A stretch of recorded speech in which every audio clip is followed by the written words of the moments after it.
Gears has always been a cooperative game at its core. I mean, even our campaign was designed around cooperative play.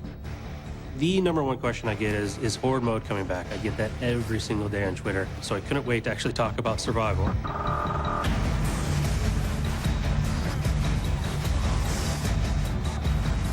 The base goal of it is you are defending a series of objectives, playing as the cog, and you get to use the classes that we have in Overrun. So you have the engineer, you have the soldier, you have the scout, you have the medic.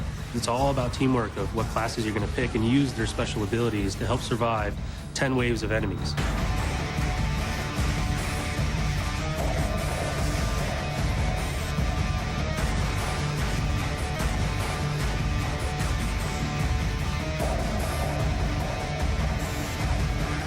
It shares the same kind of like gameplay mechanics as Overrun.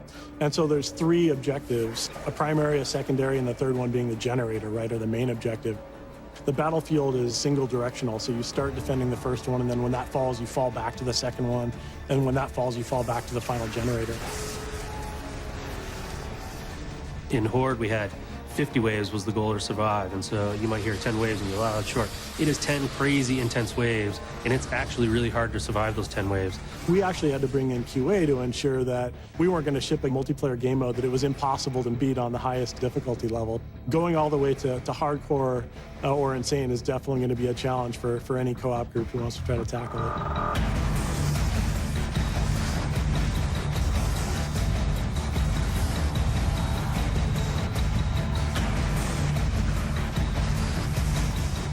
I think the key abilities that you're going to see, if they're used well, give you a big, big advantage.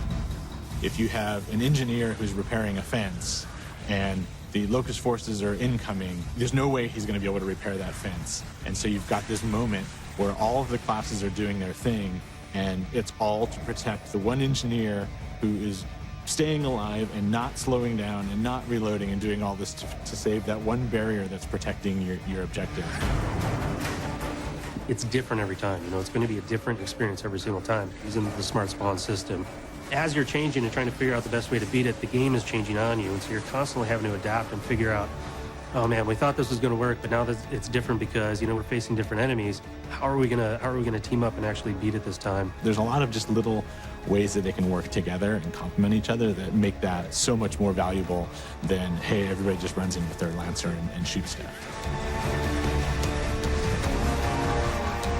The 10 waves, the 3 objectives, it all kind of worked out to be kind of that magic sweet spot where the intensity level was just right, the length of experience was just right, the number of people involved was just right, and it just turns into this great experience.